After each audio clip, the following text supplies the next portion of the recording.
ഒരു ടെസ്റ്റിമോണി പറയാൻ, real life പറയാനായിട്ട് ഞാൻ സൗമ്യനെ വളരെ സ്നേഹപൂർവ്വം ക്ഷണിക്കുന്നു. Thank you Soumya.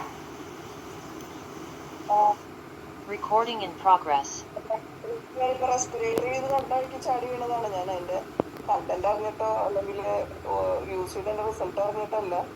കാരണം കഴിഞ്ഞൊരു 35 കൊല്ലമായിട്ട് ആസ്മ ഭയങ്കര സിവിയർ ആയിട്ട് അലർജിക് ആസ്മയാണ് എൻ്റെ ഫേസ് ചെയ്തുകൊണ്ടിരിക്കുന്ന ആളാണ് ഞാൻ. എപ്പോഴും എന്തിൽ നിന്ന് എനിക്ക് വരികയെന്ന് പറയാൻ പറ്റില്ല. പ്രത്യേകിച്ച് എൻ്റെ ഫീൽഡ് പാർലർ ഫീൽഡ് ആയതുകൊണ്ട് എനിക്ക് ഒരുപാട് കെമിക്കൽസും ഫ്യൂംസും ഒക്കെ ആയിട്ട് ഡെയിലി എന്താ പറയാ കോണ്ടാക്റ്റുള്ള ആളാണ്.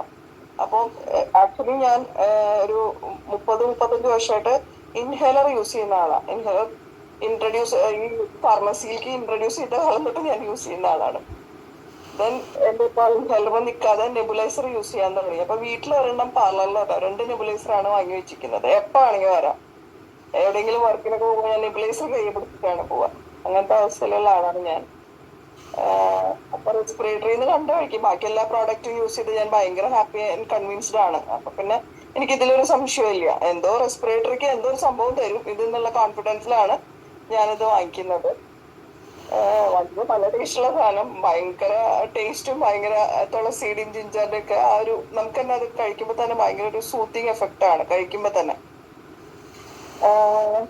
പിന്നെ ഞാൻ രാത്രിയിൽ ഒരു മോണ്ടക്കൽസി എന്ന് പറഞ്ഞിട്ടൊരു അലർജിയുടെ ടാബ്ലറ്റ് എടുക്കുന്നുണ്ട്. ദെൻ ഇൻഹേലർ യൂസ് ചെയ്യുന്നുണ്ട്, സെറാഫ്ലോ 250.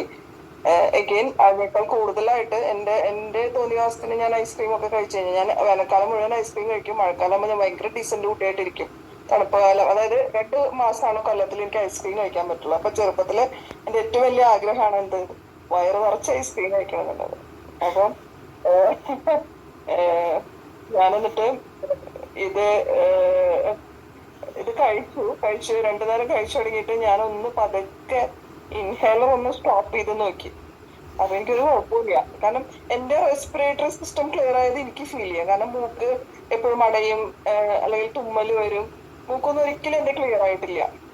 എപ്പോഴും അടഞ്ഞിട്ടാവും ഇരിക്കുന്നുണ്ടാവുക. അല്ലെങ്കിൽ ശ്വാസം വലിക്കുമ്പോൾ എനിക്ക് തന്നെ ആ ഒരു വീസിങ് സൗണ്ട് എനിക്ക് തന്നെ എപ്പോഴും കേൾക്കാം, ഒരു ചെറിയ വീസിങ് ഉള്ളത്. പക്ഷെ ഇപ്പൊ ഞാൻ നോക്കുമ്പോ ഒരു സംഭവം കാണാനില്ല. കാരണം ഞാൻ പതുക്കെ ഇൻഹേലർ നിർത്തി നോക്കി. ഒരു പ്രശ്നമില്ല എനിക്ക്. ഇന്നലെ എനിക്കൊരു റിസപ്ഷൻ ഉണ്ടായിരുന്നു. അവിടെ നിന്ന് ഗംഭീരമായിട്ട് ഐസ്ക്രീം കഴിച്ചു. സാധാരണ മഴക്കാലത്ത് ഞാൻ ഐസ്ക്രീമിന്റെ ഭാഗത്തേക്കേ പോയില്ല, കാരണം അത് കണ്ടു കഴിഞ്ഞാൽ ടെംപ്ടേഷൻ വരും. അപ്പൊ ഇന്നലെ ഗംഭീരമായിട്ട് ഐസ്ക്രീം കഴിച്ചു നോക്കി, ഒരു പ്രശ്നമില്ല.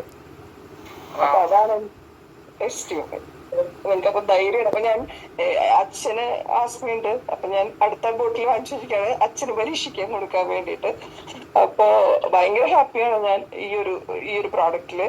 കാരണം എന്റെ ബാഗില് നിങ്ങൾക്ക് എപ്പോഴെങ്കിലും എന്നെ കാണുകയാണെങ്കിൽ ആ ബാഗ് ഒന്ന് തരുമെന്ന് നോക്കി കഴിഞ്ഞാൽ അതില് ഇൻഹേലറും നെബുലൈസറിലും ഒഴിക്കാനുള്ള മരുന്നൊക്കെ എപ്പോഴും കൈ പിടിച്ച് പോണ ആളാണ് ഞാൻ.